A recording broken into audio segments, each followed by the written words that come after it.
Hello everyone, this is Derek Robinson with Sim Auto Racing Association TV, and tonight we have made a special stop here at Limaland Motorsports Park for the Can-Am Racing Series.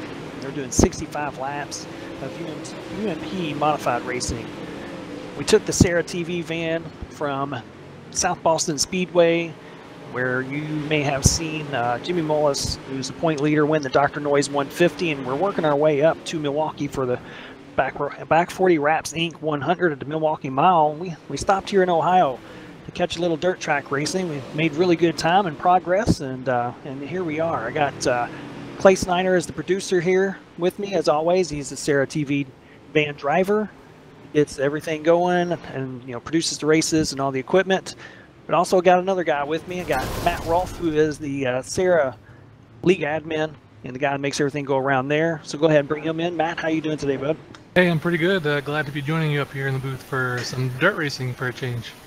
Yeah, it should be pretty interesting tonight. These Can-Am guys usually put on a pretty good race no matter what, but especially in the dirt tracks portion of it. And like I said, tonight it's the Schultz Heating and Cooling Modified Series. And Limaland's a new track here on the iRacing service, and I haven't had a pleasure of taking the UMP car around here just as of yet, but we do know it's an exciting racetrack, and we'll see what these guys do here at this little over 2/10 of a mile oval. So tonight, for practice, Josh Cotton was your fastest guy. Chris Cable was second. Mike King running out your top three. And then for the heats portion of it, there's two heats, as there were 14 cars here tonight. So it's split up into 7. In Heat 1, we've seen Mike King come away with the checkers. Greg Netherwood, who is the league admin for Can-Am, was second, and Josh Cotton was third in the first heat. Second heat, Bruce Perry won that one. Justin Thompson was P2, and Gabriel Wood was P3. Currently, Josh Cotton is fastest here in practice, as we only got a couple more minutes left.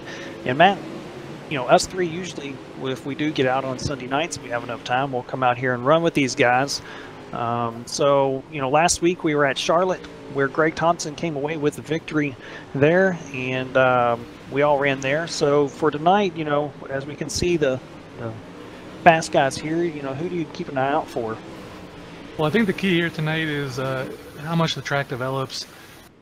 The new track to everyone, only been out for a couple weeks, so you'll see guys at the start of this race, they'll be at the bottom of the track because the track's still pretty low on usage, and then as the night goes on, they're going to move their way up to the outside, and we might even develop a cushion here tonight. So I think the guys that can run both lanes will be fastest. Some of the guys that run with us at Sarah as well, those guys are usually pretty fast here. So we've got Zach Paston, Mike King, Greg's been fast lately, so I think those are a couple guys to watch for.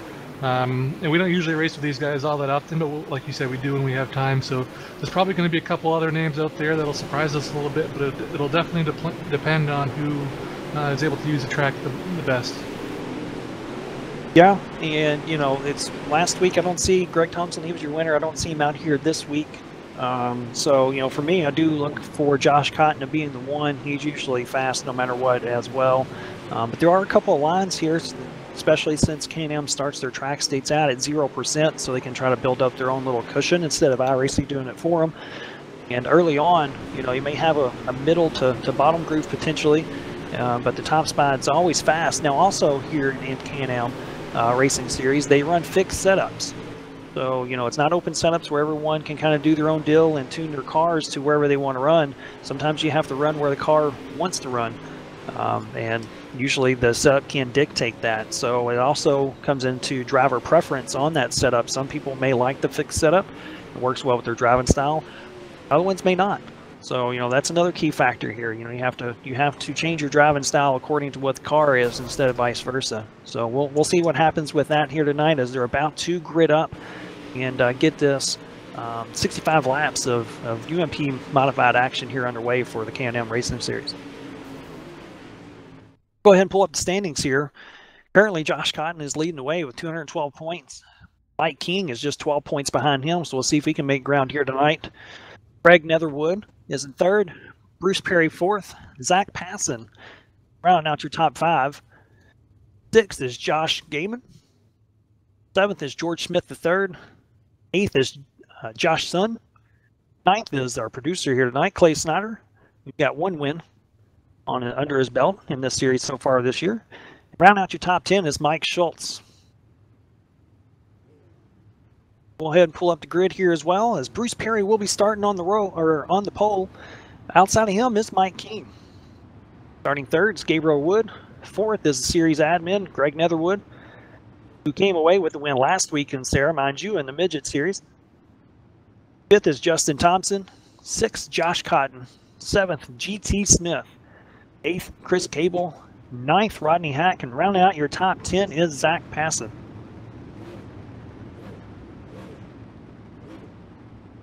So as these guys come around on their final pace lap, it looks like Bruce Perry is going to be leading us to the green flag. He finished, he won his heat race in heat number 2, and it looks like they did a little invert or randomization of some sort, so he'll be coming to the green right here with Mike King to his outside. And he's on, and we are green, green, green. A little slow start there from Bruce Perry as they head down into 1. You're going to watch all these guys fan out as we were 2-3 wide coming out of 2. Josh Cotton's trying to squeeze it up there in the 07 between Greg Netherwood and Justin Thompson, and they are locked together. It's going to stack them up there and coming out of 4, excuse me. Bruce Perry leads the way, coming down into 1 and 2. So we do have a caution early on. Looks like the 151 of Rodney Hack on the front stretch get tangled up there as those cars, you know, on the initial green flag, it's pretty hectic out there. You got cars going 2x2 into the corners, and there's not a whole lot of room at this small little track, so pretty common to see guys stack up here on the start. Yeah, we'll pull up the Sarah TV instant replay here, and we'll see what happens. We see Rodney Hack as he's trying to get everything sorted out as he goes down into 3. That's where they kind of stack up. And now it just barely gets into Zach Passon. Then he gets looped around. An unfortunate break for him, but it looks like there's no harm, no foul. Car still looks good. Potentially. Yeah. And you saw a lot of guys mid-pack kind of getting tangled there as well. Like I said, that's common here on the initial green flag on these dirt tracks, but I believe they might be single file here at Can-Am. I know we do that at Sarah. Yeah, they will be going single file as the restart will be back on Bruce Perry again.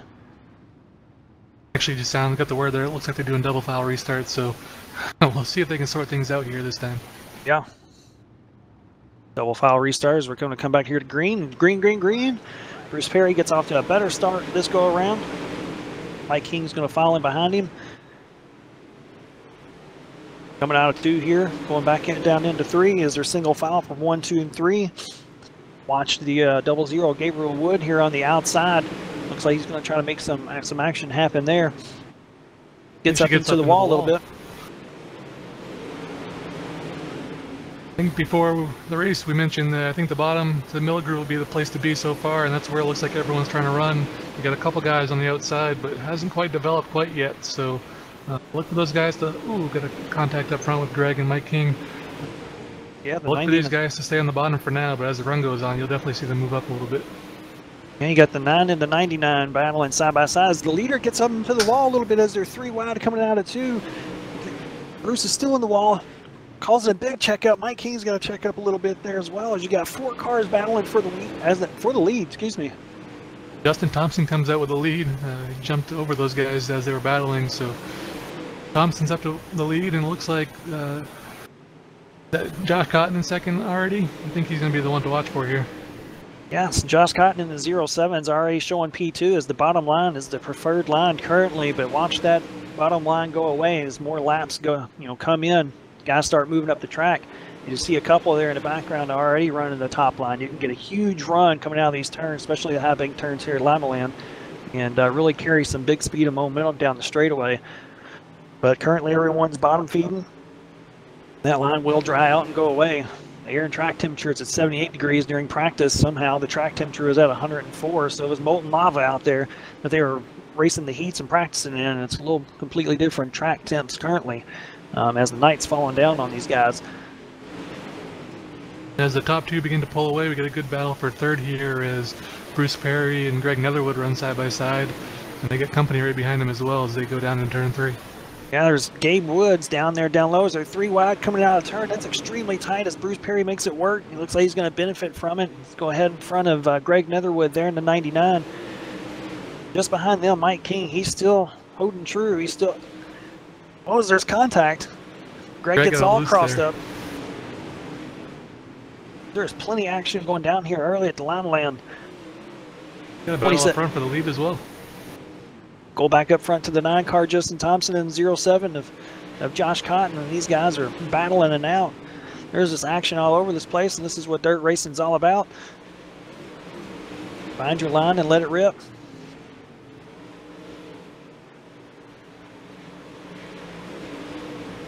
Normally these guys here at Can-Am, they're pretty clean. Usually don't have to worry about anyone roughing you up too much, but this small little bull ring here at Limaland, it's got some tight racing, and the track really shortens up out of the corners, so as these guys battle side by side or even nose to tail, it becomes even tougher to keep it clean here. So a little beating and banging is common here, I think, at this track, and these guys are starting to sort it out a little bit as Justin Thompson pulls away up front. Justin Thompson's in front here. Got a caution on the racetrack. Like the 151 again out of turn 2 this time. Rodney Hack's having some troubles here of getting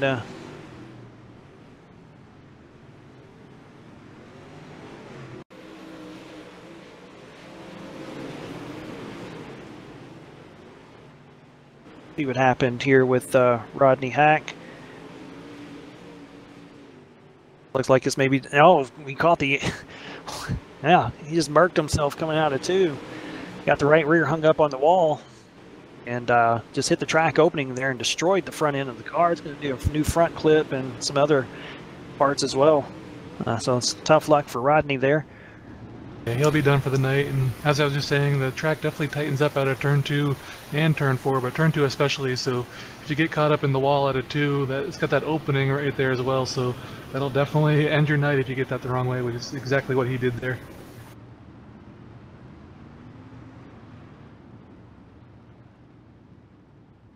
Looks like we're going to go back to 1 to go here, green flag. Justin Thompson's going to start on the top side. Should be interesting to see as the bottom was the fastest way around. Green flag.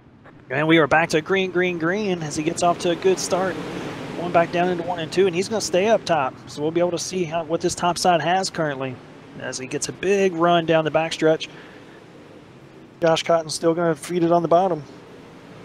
Like Cotton's able to hang with him. Yeah, Cotton's going to hang with him here just a little bit. Making up some ground there on the bottom, but the outside just gets that much more momentum coming from the high side.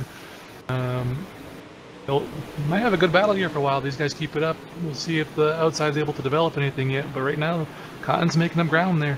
Yeah, it's the track's pretty even. Wherever you want to run right now, as it's got equal speed, might as well use that bottom right now.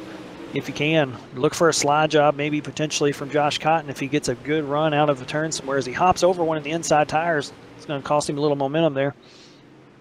Yeah, if you can keep it right down next to those tires, there's a lot of speed down there, but as soon as you hit one of them, the car bottoms out just a little bit and it kind of upsets the car, and he lost a little bit of time there, but he's making it back up already. As we have a great battle here for the lead as my ticker went away. Get that back up. The battle for the lead continues. They're still side by side. We have a good battle back there for 4th, as well as 3 or 4 cars are lined up. But the battle for the lead they're still side by side. Too close to call it the line there for the lead. Neither one's be able to make up any ground here. They're deadlocked here at the top of the field. Yeah, this is some great racing, and this is what you expect out of the dirt tracks. We have another caution. Big wreck in turn 3. Can't see who that is. Someone's upside down.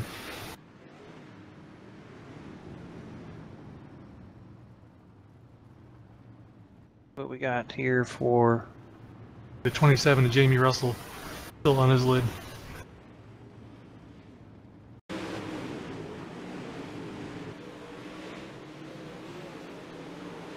Fortunately, I will not be able to see the replay here, so Matt, if you're able to pick it up.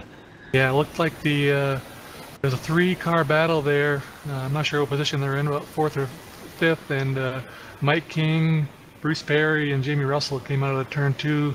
3 wide, and as they came down the straightaway, things just tightened up and there wasn't much room, and looks like Bruce and Jamie got together there, and there's another little inset in the wall in turn 3, and Jamie got that as well. So the outside walls here at Limaland are wreaking havoc on some of these cars so far.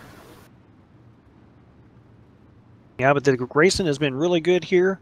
And, you know, we're going to maybe hopefully see some more of it of these. They are coming back to green, and Josh Cotton apparently was the leader, and he is off and running here. Got a good jump there on the restart and slides up to the high side. Now Thompson's on the bottom, so now they've switched spots compared to where they were a couple laps ago, and they're still side by side up front. Yeah, coming off of turn 4, they're side by side as my ticker finally comes back up. And don't look now, but Mike King's right behind them, and if he can get the top side going, he may be a new player in here, as he's been running up higher towards the cushion more than anyone else. You can cover a blanket over the top 3 pretty much. Yeah, it looked like King fell back a little bit early on, but he's making up ground now.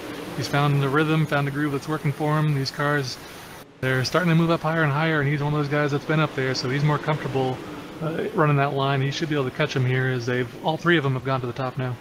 Yep, that's where the majority of the fast cars are now, is up top, as the moisture has moved its way up to the top of the track, as we're working lap 37, coming to lap 38 of 65. Josh Cotton still leading the way. Justin Thompson, Mike King, Chris Cable, Gabe Wood, round out your top 5. Just behind Gabe, we've got a good battle for 6th place as Greg Netherwood and Zach Paston are battling back there. Yeah, and Zach and Greg run with us on Monday nights in our open wheel dirt series for the midgets and 410s. Greg won last week, and I think Zach ran second, if I'm not mistaken. So here these guys are battling now as Gabe Wood bounces it off the wall into 1. It's tight here out of 2. Things closed up really quickly there, and it looks like Zach Paston had to back out as Greg goes to the low side of Gabe Wood here. Battling down low. This is a great battle for the top 5. As you can see, the cars bouncing down the backstretch as the track's starting to get pretty bumpy, where some of these guys are digging the dirt out, and it's starting to slick off in some spots. Not sure if we saw anything on camera there, but GT Smith, a little bit further back in the field, he went down into turn 3, and I think he caught one of the tire barriers, and his night's now over as he's reset back to the pits. Unfortunate break for GT as Gabe bounces it off the right rear again. And the things with these cars on iRacing is that, you know, Gabe is all over. He almost threw it out of the park there. It was a great save by him, but these right rears do not bend in as they probably would in real life. So if you catch the right rear into the wall, it'll straighten you out when you're not ready for it. Yeah, a little bit of contact there cost him a couple spots. Going back up front, Josh Cotton has pulled away, but we got a battle heating up for second as Mike King is chasing down Justin Thompson. But it looks like Cotton has found his rhythm, found his groove. He's out to a sizable lead here, but the battle's on right behind him. Yeah. Yeah, we're going to go on board here with Mike King. Let's see how he gets it done around this track. As you see him going down the backstretch currently, we're going to go down low. Looks like he got around Justin Thompson. You hear him just feeding it. He's up here around the cushion, going down the backstretch. There's a couple of bumps right there, and he's just throwing it in there. Not even sure if he even lifted. Yeah, he was able to get by Thompson. Thompson slid up out of turn 2. Looks like Thompson's kind of struggling with the back end of his car coming around. He actually tags the wall there. And now Chris Cable, a longtime Can-Am veteran, has moved up to 3rd place as Thompson's fighting with his handling right now. Chris Thompson is trying to find his way as the track conditions are changing here very quickly. Looks like he's doing okay here now. As like you stated, Chris Cable is running P3. Mike King is going to try to run down Josh Cotton, but that's a tough task as Cotton's still running faster laps than Mike King. As we have a caution, so this changes everything at this point. Not sure who it was. Not sure who it was. The 09's got a ton of damage.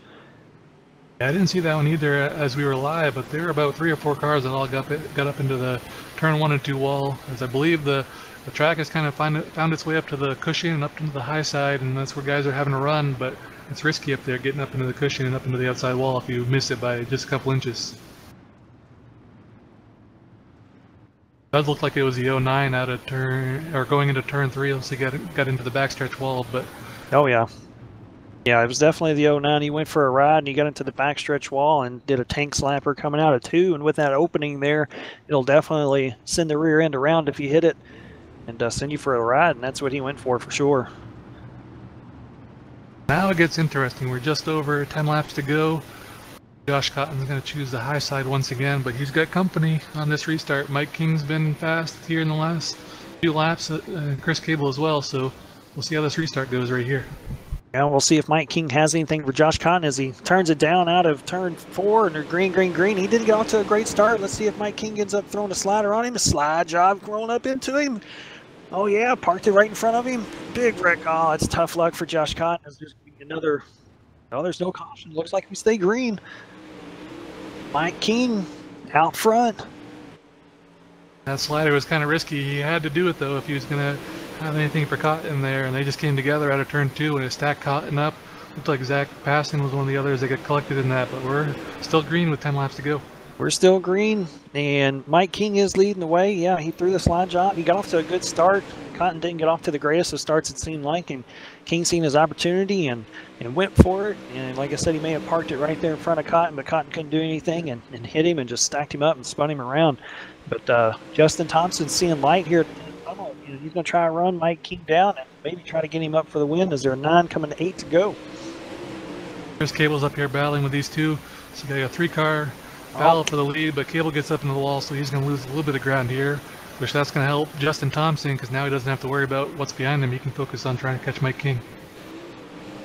As we're at 7 to go, and you have to get these things turned in early to make sure that right rear doesn't get caught to straighten you out. Mike King, the way he's doing it right now is textbook as he's pulling away from Justin Thompson little by little. He was 2/10 faster than Justin Thompson that last lap. Yeah, Mike King's getting it done. Found a rhythm there on the outside, is easing it into the cushion, and as soon as he gets up to the cushion, he just drives it straight down off the corner, which is giving him the chance to just pull away out front here as we're down to just 5 laps to go now. Down to 5 to go. Justin Thompson was a little bit faster than King that last lap, but it's not going to be enough here unless he pulls some type of miracle off. We've got 4 to go. Mike King, Justin Thompson, Chris Cable's your top 3 currently, and a little ways back is Greg Netherwood. And Cable's been trying to find something to catch up to these top 2, but he keeps hitting the outside wall. He keeps losing time. As you mentioned, Greg Netherwood's back there in 4th. He's seen him out of the corner of my eye a couple times, also getting up in the outside wall, but he's actually moved down to the bottom to see if there's anything left down there as the laps are closing down. Yeah, as we're down here to 2 to go, Mike King, after that slide job on Josh Cotton, is pulled away. Going to try to get around the 09 car here of Joseph. As he does so, Joseph pulls it down there as we come into white flag, 1 to go for Mike King. We're seeing a great night. He needed a good points night here to close the gap on Josh, and it looks like he's going to do it. Coming out of turn 4, your winner here tonight, Mike King. Justin Thompson coming in 2nd, Chris Cable in 3rd to round out your top 3. Looks like Josh Cotton's going to end up 7th overall here tonight after that tangle there late in the race. So I'm not quite familiar with these guys in their points and how they work, but Mike King's definitely going to make up some ground here after the race here tonight. Yeah, Mike King. We'll go ahead and pull the results up here. Like stated, Mike King coming away with a huge win here tonight for the Schultz Heating and Cooling Modified Series. Justin Thompson in 2nd. Chris Cable with a great run in 3rd. Greg Netherwood in 4th. Gabriel Wood in 5th. Joseph, don't know your last name, not even going to try it, in 6th. Josh Cotton 7th. Zach Passon 8th. Mike Schultz 9th. GT Smith rounding out your top 10 here tonight. A great show for Mike King. There's some good racing all around there early on. And like I said, it looked like that Josh Cotton was going to set sail until that caution, and then after that restart, he tried to turn it down, and the back end wouldn't come around, it looked like, and didn't get the drive on the restart that he wanted. And Mike King threw it down into 1 and 2 to give him a little slide job, and may have parked it, which a lot of people don't like, but he did what he had to do to get the win. So congratulations to Mike King here tonight. This is exciting. I'm glad we stopped off here to watch the K&M guys run, and I'm glad you guys were able to join me. Yeah, it looked like the track did finally move its way up to the top side, and guys were able to run the cushion there. I know last week in Sarah we weren't able to quite get there. We had, I believe Tyler Hudson was one of the few that was really trying to get that to work, and it never really came in. But everyone here tonight, well, at least the guys in the front of the field, they all worked their way up to the high side. like you mentioned, Cotton looked like he had the car to beat and was on his way to the win, but that restart just gave Mike King a big opportunity to try to do something. He did what he needed to do. Might have been, depending on which side of the fence you're on, it might have been a little bit dirty because he did park it in front of him, but that's kind of what you got to do sometimes here at these bull rings. You got to make a move when you can and let things sort it out from there. But yeah, great win for Mike King. Definitely had the speed there at the end of the race to pull away for the victory. Yeah, and I'm looking forward to whenever Sarah comes here in just a couple of weeks' time with the midgets that will be coming around here at the Limaland. So I really expect some of these Can-Am guys to come out. I'll share a set, or we can share sets with anyone that would want one, so we can have more cars and everything. That'd be great. But we're going up Thursday night to the Milwaukee Speedway, where you'll be racing Matt, and me and Clay will come up there. But we're taking the Sarah TV van. And if you haven't seen that, go over to the Can-Am Racing Series page, or even to the Semi-Auto Racing Association Facebook page, and it'll be posted up there. That thing's a beaut, and it gets us to where we need to go to host these races. And so tonight, like I said, we just stopped off here at Limaland Motorsports Park to watch a little UMP modified action. And after we wrap up shop here tomorrow morning, we'll be heading up north to Milwaukee. Yeah, I was glad to stop in here and do some dirt racing, show a little bit of dirt racing to our Sarah TV crowd. Like you mentioned, back on Thursday night, we'll be back to the Milwaukee Mile. It should be a good show. Yeah, it looks like that's going to do it here for us tonight. Yeah, that'll be it. So I'd like to thank everyone that came out and watched it here tonight. And, if you want to join this league, you can go to Can-Am Racing Series Facebook page, and you can go look on there to see how you can join up with the event. If you want to come out and run with the Semi-Auto Racing Association, it runs on Monday, Tuesday, Wednesday, and Thursday nights. You can go to Semi-Auto Racing Association. .com, that's racesarah.com, or you can go to the Facebook page as well to sign up for those. That'll do it here for tonight for 65 laps in the Schultz Heating and Cooling Modified Series and the Can-Am Racing Series. Matt, thanks for coming out here tonight. Clay, thanks for hosting, thanks for producing.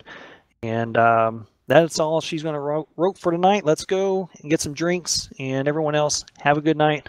See you Thursday.